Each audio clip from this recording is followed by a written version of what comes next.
They say that we have a very big business sending people outside, because in the figures of the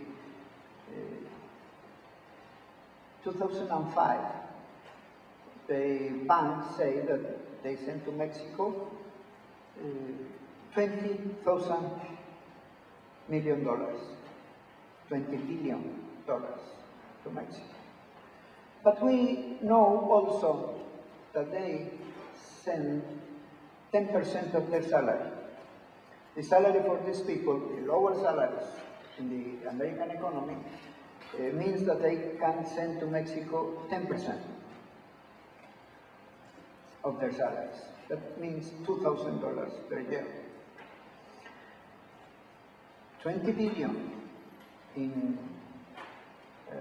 checks of 2,000 means that there are 10 million persons sending money to Mexico.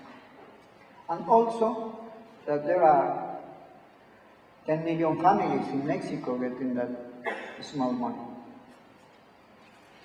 If you consider families of 4, that is a very moderate figure for Mexico, then you can think that we have 40 million persons that live in families where the provider, where the boss of the family, lives abroad running out from the police.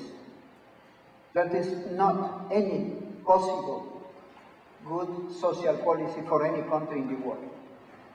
It's not acceptable for any country to continue in that kind of relationship. For the other side, this conception, once the new de facto government finds that the intention of having an agreement of immigration crash against our wall, the decision is to raise the offer. And what they can offer to the United States, the national territory for security.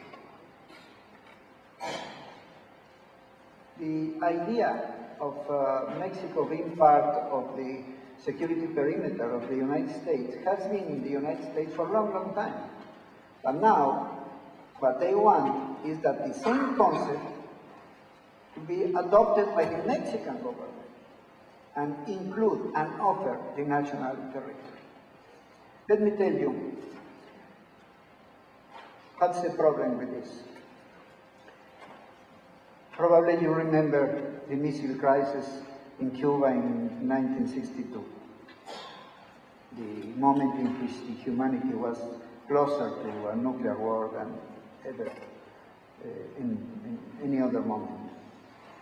After the crisis, some Latin American presidents realized that once again, the big powers in the world want to confront their conflicts in our territories, not in their territories, but in our territories, in the Caribbean, Panama, in Yucatan, in Mexico. So they decided that it was unacceptable and make an initiative in the United Nations, and they create the Latin America territory as free of nuclear arms. That was a reaction of poor countries without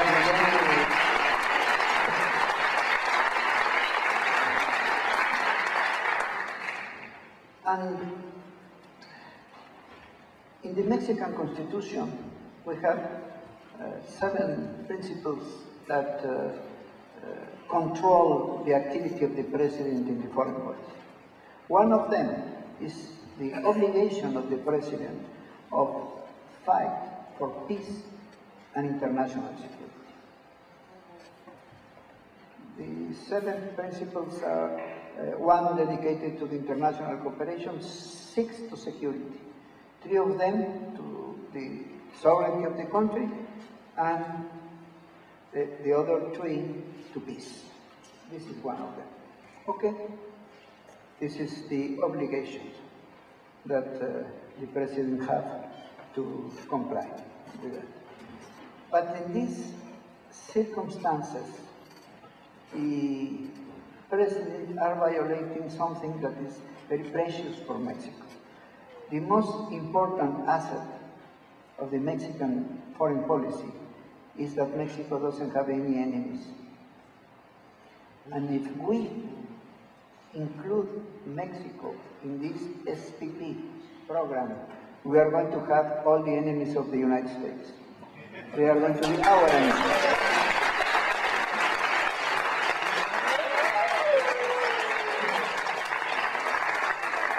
We are saying 2 or 3 times here that, of course, the government, the legitimate government of Mexico will never accept that situation. But we know that the puppet, as we call it in Mexico, is now talking about that. He's talking about that. He wants to do that. It's really a shame. Even talk about the offering the Mexican territory for security of the United States when the United States are rising a war in Mexico. That was my explanation.